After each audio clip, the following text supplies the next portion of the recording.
Very dangerous and deadly weekend so far, and unfortunately the danger and unfortunately maybe even the death toll will continue as we head through this week, because we have a risk for these storms to push eastward as well. The good news is right now we're only seeing severe thunderstorm warnings going on in Texas, Anderson and Freestone counties. Severe thunderstorm warnings for you. Both of these expire at 1:30 local time. But right now we're going to go back to what we're looking at before, Danielle, which is raw video coming into us from a crews in the field of the tornado that went through Mayflower, Arkansas. That's right. You can see that these are citizens who are trying to help somebody who's been injured. They have been loaded onto a gurney. They are getting taken and transported somewhere where they can get the proper medical attention that they need. But no, this is a pickup truck. That's not an ambulance. That person actually is a storm chaser. He is injured. He was not killed. He's alive. He's recovering, but that was a storm chaser. And, you know, this is...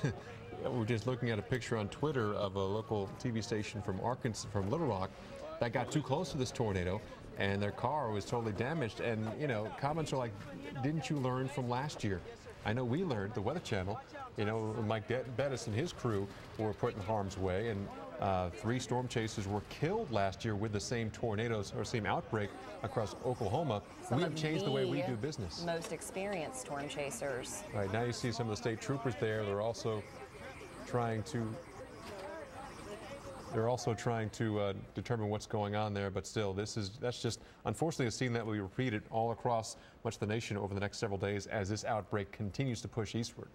I'm Danielle Banks here along with Paul Goodlow, covering with you all night the severe weather threat. We want to make sure that you're aware of what's coming your way because, again, the threat's just going to continue to shift east. So we've got a lot of people, a lot of families who are in the line of these storms. Crews have been out trying to restore power to thousands in Kansas. We obviously had very high winds through there, possible tornado that touched down.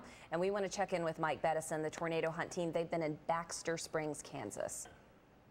A lot of cleanup to be done in Baxter Springs, Kansas, taking a direct hit from a tornado. You see the home behind us here, a lot of debris in the back of the yard here, but the roof ripped right off it, now sits in the backyard. Unfortunately, the woman that lives here, Shonda Qualls, and her son were home at the time. They took shelter in his bedroom. They were listening and heard the tornado siren sounded for about 20 seconds or so, and then shortly after that, that's when the tornado hit. You can see windows blown out of cars. A lot of debris is in the yard and in the streets, but you can see just roof missing here. Pretty indicative of a lot of the damage that we've seen. A lot of trees that have been down. Power is out in Baxter Springs, and first responders are now here, as well as emergency crews, and the power companies are here trying to get the power restored. What they're doing now is just kind of taking care of the lines that have been damaged. A lot of the power poles are still up. Just a couple may need to be repaired, but tonight all is quiet and everyone is safe right now in Baxter Springs. Latest report, no fatalities, maybe a couple of injuries. The worst of the damage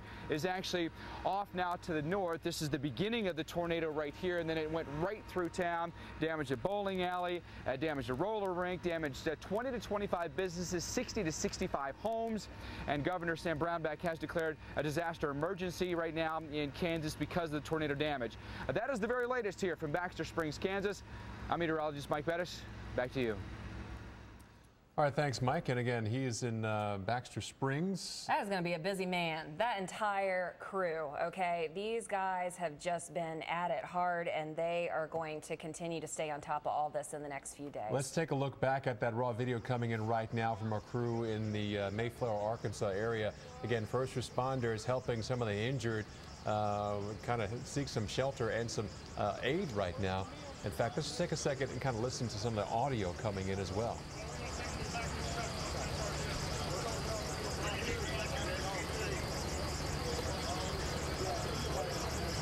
Looking at raw video of first responders on the scene here in Mayflower, Arkansas. This is just northwest of Little Rock, Arkansas, in the center of the state.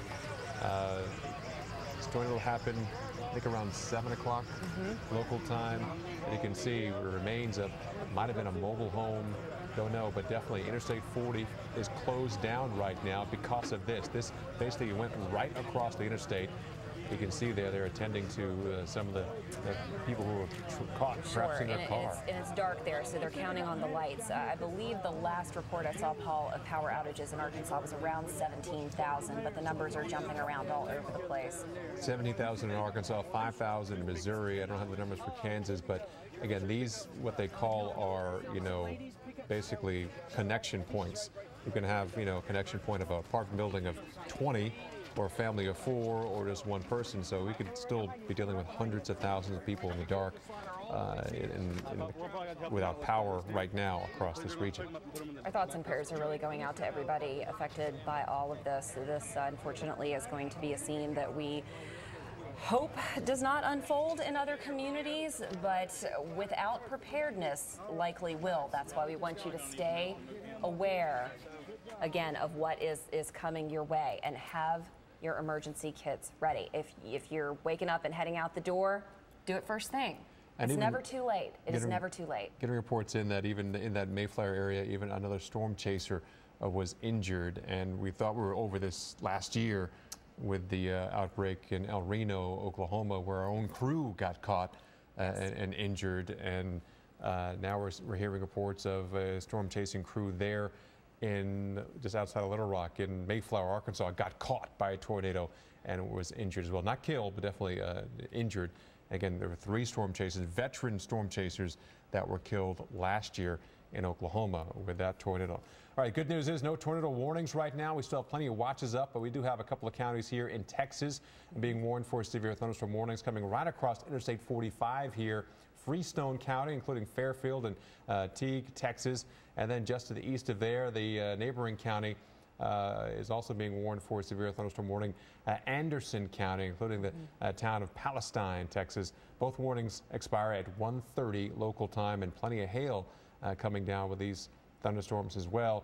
Again, that's why you're in that tornado watch here in Texas till 5 o'clock on your Monday morning.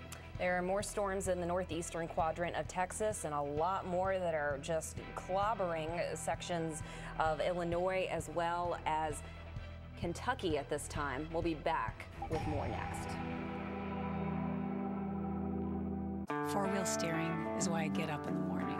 The only thing better than the smell of fresh cut grass is the smell of perfectly level, fresh cut grass.